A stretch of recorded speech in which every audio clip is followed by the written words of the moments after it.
I was always brought up to believe that greed was a bad thing, it was sinful. But now at this point in my life, I'm beginning to reconsider that.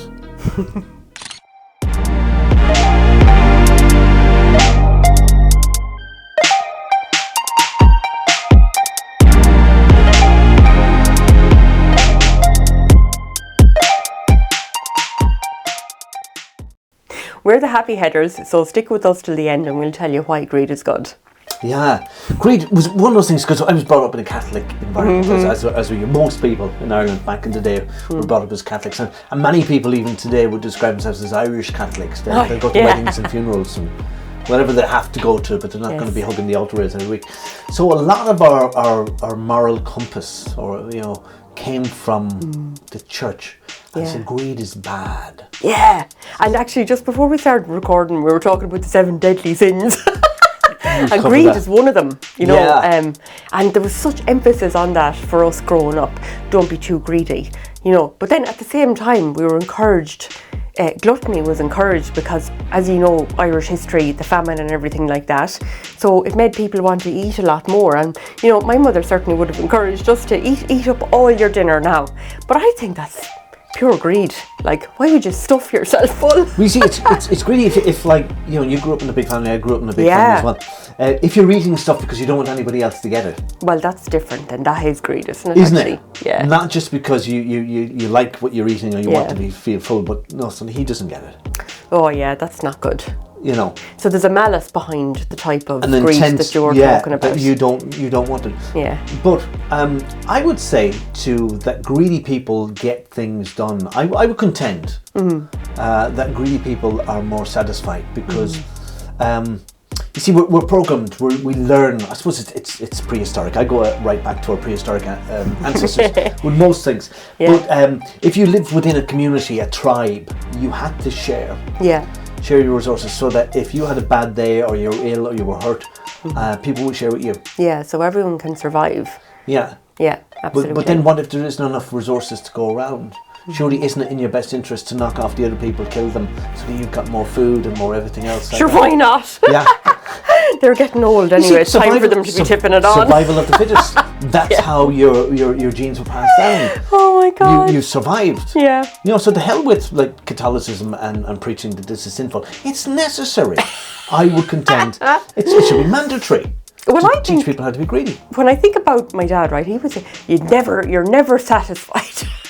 Yeah. I'd be like fucking raging with you, but I think it's good to want more. Why would you not want more out of your life, Yeah, but is it want more at somebody else's expense? No, I don't think but I do think that's a personal choice. But some people will take more at somebody else's expense because survival of the fittest. Okay. I was brought up to believe that there was a certain amount of money in the world. Okay, and certain people were hoarding that money, and they were the greedy bastards. Oh God! And that's why the rest of us were poor. We didn't have any. Right. And that was they wouldn't share. Yeah, they didn't care, and they just had everything and fecked the rest of you. But that wasn't true. Yeah. There is actually unlimited money in the world, and new money is being created literally all the time on a keyboard. Yeah. Just digital money. So just because you have money doesn't mean that I can't have money. Yeah, the supply is not limited. Yeah. In other words, yeah. So do you remember Michael Douglas was in? Was that? What was the film? It was about Wall Street. And it was about this. He was greed is money. Good. Greed is good, and he does this wonderful speech where he advocates why greed is good, because greed makes the world go round. It makes people want to create, want to get things, so that more of it is created, and people have work, and money just goes round and round and round. But if we move the conversation beyond material things, what about in relationships as regards maybe being greedy or being, wanting to, say, have a trophy spouse? You want somebody because she's good looking, and you don't want anybody else to have her. Oh, Jesus. You're not particularly interested in her well-being or anything like that. You just kind of want to put her at home, stick an apron on her. Oh my God, and Paul, you're going to get slated for this. your possession or your property. Yeah, property. But a woman was a man's property back in the day. Yeah, scarily actually. She took on his name. She might move into his house, his home. Her family would give a dowry. Pay the man to take her off her. Yeah. God, so wrong, wasn't it? Like, and her sole purpose was to provide an heir. Then. Yeah, it had to be a male heir. Yeah, imagine. Yeah. There was no education back that time, or no awareness of X and Y chromosomes. Women weren't considered educationable. No, that's a word. You weren't allowed to have an education. It's sinful to read a book. Yes, how dare you? Yes, how dare you have opinions?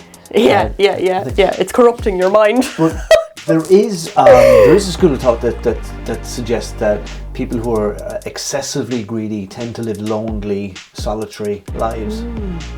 Well, I mean, going back to my dad's point, you're never satisfied. I mean, if you're a greedy person, and like greedy in the bad sense of the word, I think, you're willing there's to a good sense. Step on other people's heads to get what you want, or take from others. I don't think you're ever going to be actually happy, and I think you probably will be quite lonely, because I wouldn't be able to stay with somebody who was excessively greedy, somebody who's always taking and never gives. I think I'd find that very, very difficult. But when you think of it, Siobhan, like the primary instinct in all of us is to survive. Yeah. So if you need to step on a few other people's heads to survive, so be it. Okay, I think depends on the circumstances. I don't know if you ever read that book by the guy who survived the Holocaust. Oh my God, it's incredible. He had he wrote a book about survivor's guilt. Yeah. So yeah, sometimes you toss the weaker person in front of you, for slaughter. Yeah. But you survive, and it's that mentality that you never think you'll do something like that, but of course you will, because your instinct will just take over. But I think that greed is good. I think greedy people are go-getters. They go out there to make things happen. They're not the kind of, oh, please, universe, please, God, please, somebody, give me the stuff that I need. And oh, no, I'll go out and get it. Do you not think they're opportunists, though? And they see a weak person and go, I'll feckin' manipulate that one now into giving me her fortune. Yeah. I actually knew a man like that. He's actually a psychologist. God forgive me. Right. He's, don't name him. Horrible person, actually. Okay. Yeah, and he used to target. He was quite a good-looking man, right. And he used to target women that were on their own, but that had good fortunes. Wealthy women. Wealthy women, yeah. Might be. And he tried to manipulate his way in by saying, give me his name afterwards. I might have a chat with him. Do you think that greed is good or greed is a bad thing? Let us know in the comments down below. We are the Happy Headers. And thanks a million for listening. Talk to you soon.